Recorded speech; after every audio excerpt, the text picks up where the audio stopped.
Olá pessoal, tudo bem? Bom, hoje eu vou tirar algumas dúvidas sobre os exercícios das aulas que foram postadas.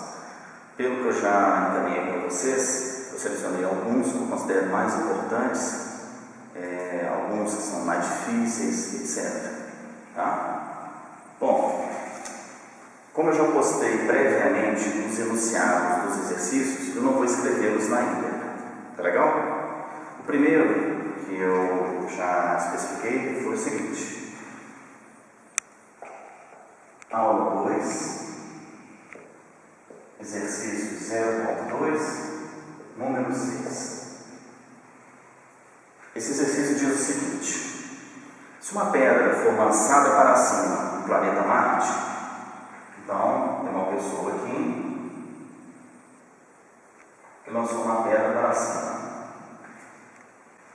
Esta pedra foi lançada com velocidade de 10 metros por segundo. Tá? Então, eu escrevo que a velocidade inicial é 10 metros por segundo. Após 3 segundos, a altura que essa pedra alcança é dada pela seguinte fórmula: m de t é igual a 10t menos 1,86 T2. Primeiro, determinar a velocidade da pedra após 1 segundo.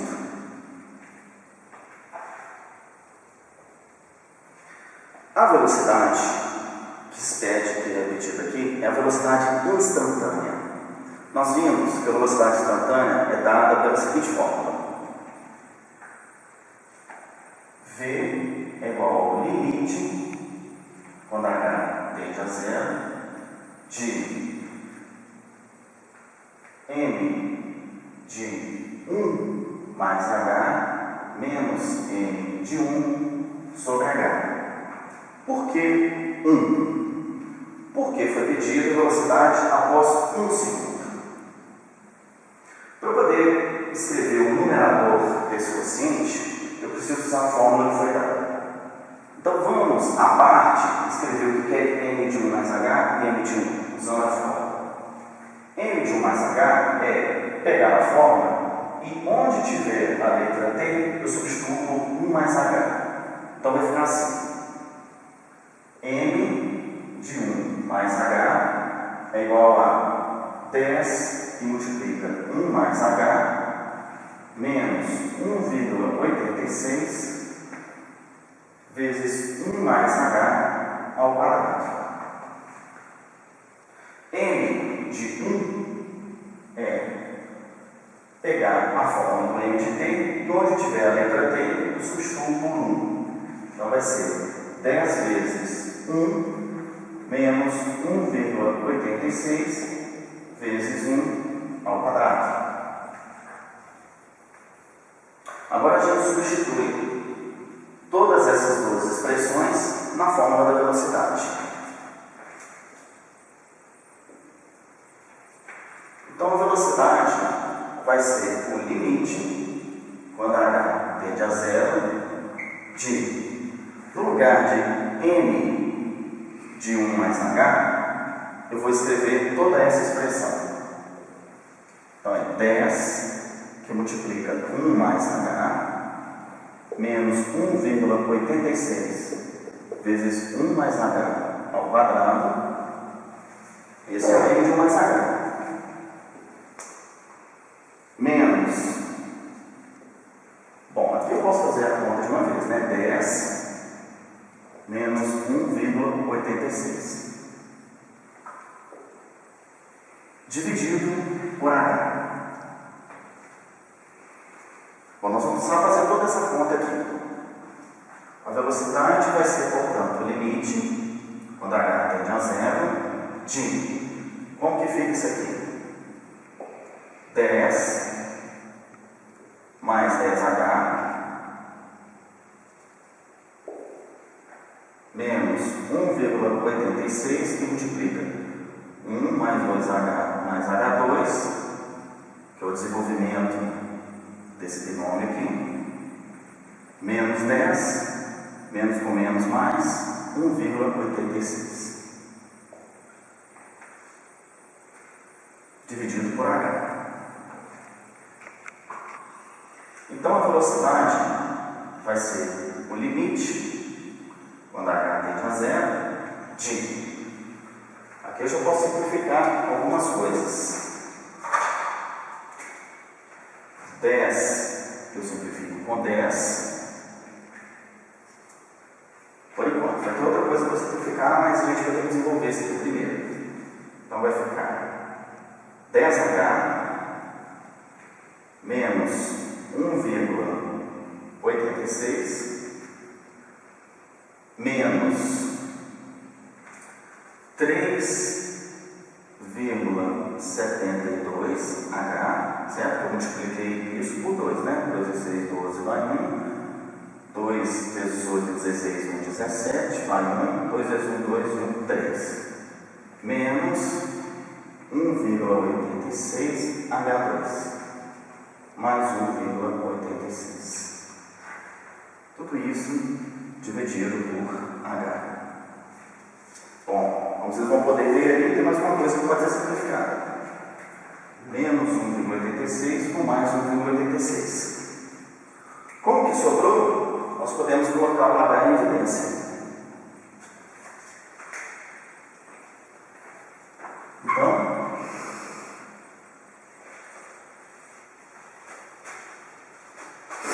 a expressão da velocidade,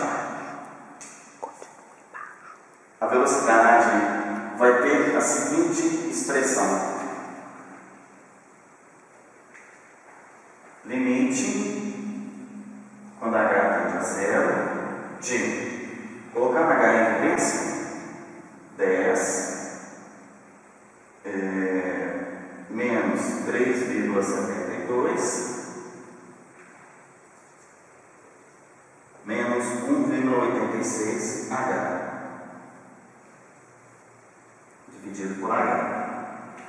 Tem uma conta que pode ser feita aqui, mas antes disso, tem um H que pode ser simplificado pelo outro.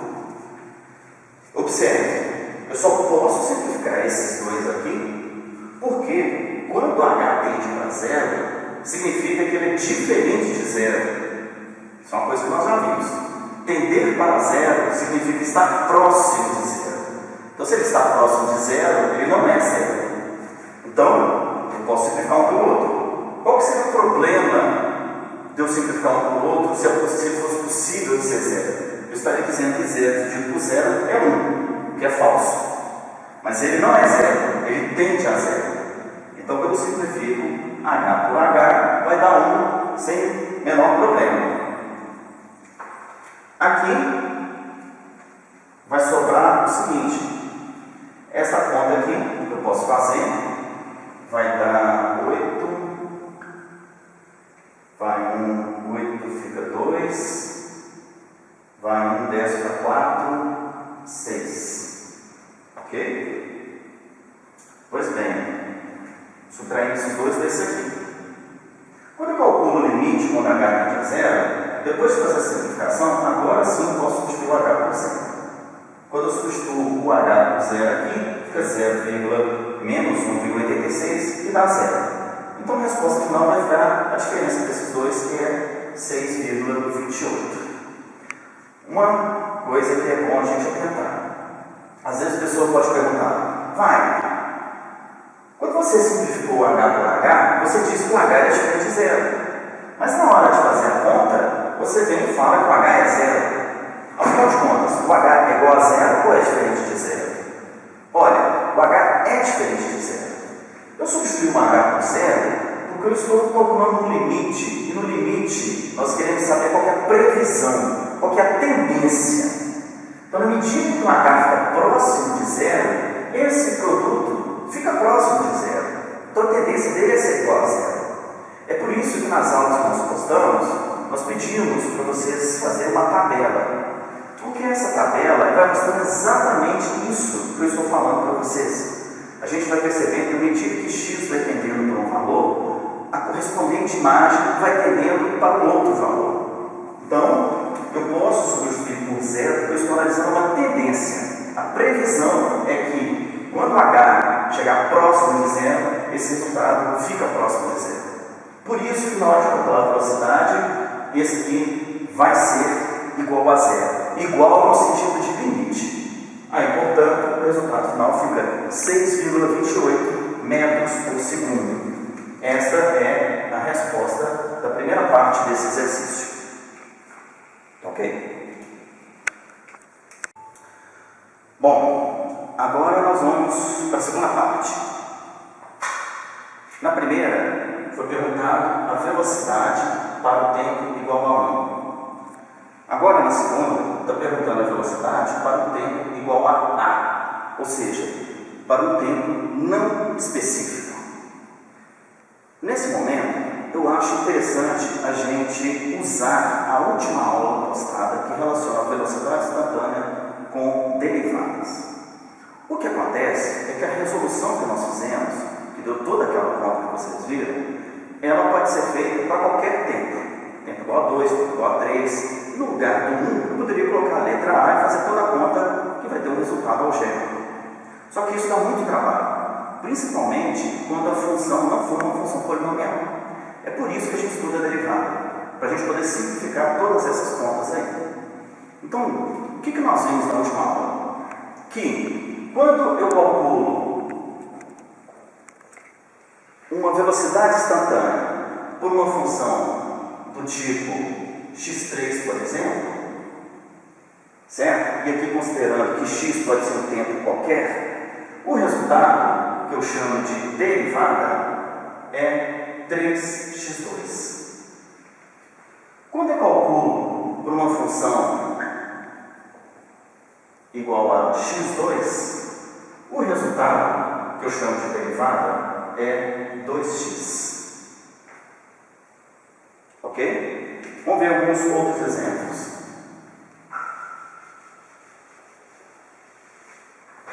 Quando eu calculo por uma função da forma x, o resultado, que é a derivada, é igual a 1. E quando eu calculo por uma função que é, por exemplo, uma constante, o resultado da derivada é 0. Essas duas funções, elas são até interessantes porque elas estavam no nosso fórum avaliativo. X é a equação de uma reta. A inclinação dela é 1. Se a gente fizer a conta usando a fórmula da velocidade instantânea, vai dar 1 mesmo. Fx igual a 2 é uma reta horizontal que passa pelo 2, que tem inclinação 0. Então a derivada vai dar 0 mesmo. De uma forma geral, para os polinômios, a gente pode usar a seguinte regra. Se f de x for x elevado a n, a derivada é n vezes x elevado a n menos 1. Por que eu estou falando todas essas coisas? Porque o nosso exercício, como foi iniciado, pode ser totalmente resolvido sem limites. Observe. M de t, pelo que nós vimos, é 10t menos 1,86 t ao quadrado. Essa é a fórmula da posição. A velocidade, num ponto t qualquer, ou seja, num instante de tempo qualquer, se eu fosse calcular usando o limite, eu garanto para vocês que ela teria o seguinte resultado. 10 derivada de t é igual a 1. Da mesma forma que a derivada de x também era 1. Ok? Menos 1,86 derivada de t2 é 2t. Da mesma forma que a derivada de x2 também era 2x.